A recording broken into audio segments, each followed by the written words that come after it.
Time now for the Lawdown, where attorney Brooke Goff shares advice on important legal issues. We are in the brand new Goff Law Studios today. Attorney Goff, thanks so much for having us. Welcome. So we're talking about motor vehicle insurance today. There's a lot to know here. Understanding your insurance policy. Mm-hmm. I've never met an industry that makes so much money off of people when they're so ignorant to what they're paying for. You know, you go to the grocery store and people are like, or you go to a clothing store and people are like to the penny, right? Or what is this? They're looking over receipts. But I'm like, you pay your insurance bill and you don't even know what your coverages are. Like, I don't get it. It's very American, right? So I will tell you a couple things. Well, let me ask you, do you know what your insurance limits are? Nope.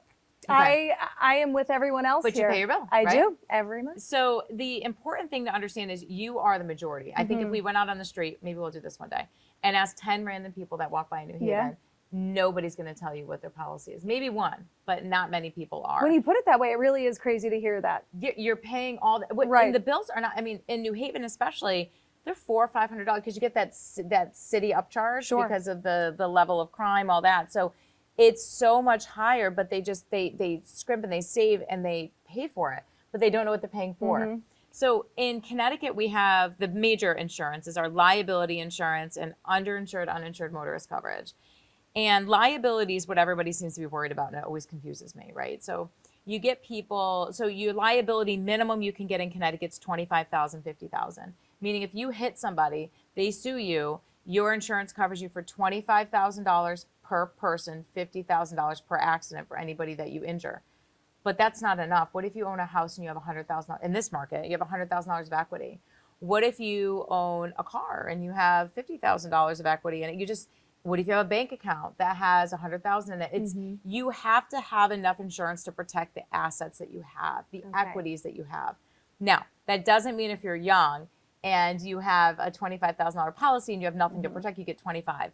I recommend a minimum for everybody's 100,000. You don't want a wage garnishment and then at 23 years old having $15 to $20 coming out of every paycheck in perpetuity for the rest of your life, right? So that's liability, but people are so concerned about what if I hurt somebody, am I covered? But I always tell people, why are you worried about, you should be also worried about yourself, underinsured, uninsured motorists.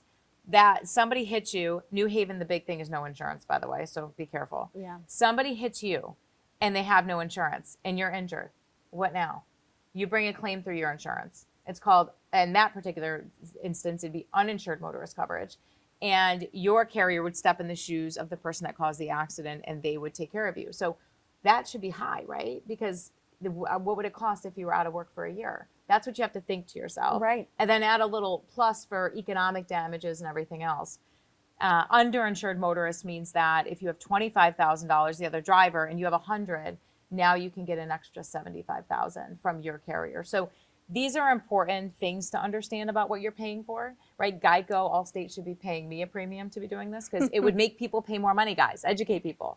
But the other big piece is there's MedPay coverage. So if you are one of these people with Husky insurance or you don't have health insurance, MedPay is free medical money if you're in an accident. You can get it $1,000, $5,000, $10,000, and I can guarantee you it's cheaper than paying an insurance premium. So you absolutely should have MedPay coverage.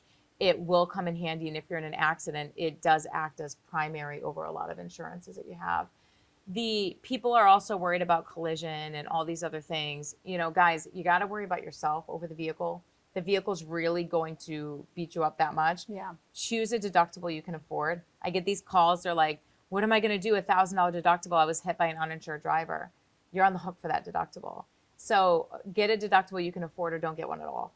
And no need to put collision on a car that's worth less than what they would likely pay you for the car. So I see people paying collision payments of honestly $1,000, $1,500 because they're high risk drivers. But I'm like, if they pay you out on that car, it's an '88 Oldsmobile, they're going to give you like $750. So, you know, you just be smart about the policies. Ask questions to your brokers. Brokers get a commission based on what they sign. So they're there. Ask the questions, demand the answers. And if you're in an accident, other than calling me, call your broker too. Have them walk you through what's going on and everything else, because at the end of the day, they've gotten paid for the sale. Make them actually work for what their commission that you they deserve earned. to know what you are paying for. Yes, and a minimum coverage, please, of 100,000. Protect yourself, protect everybody else. minimum coverage, 100,000. If you have more assets, get an umbrella, get up there, but insurance should come first over the car. Well, all very important to know. Attorney Brooke Goff, thank you as always. If you guys would like to learn more, head to gofflawgroup.net or WTNH.com.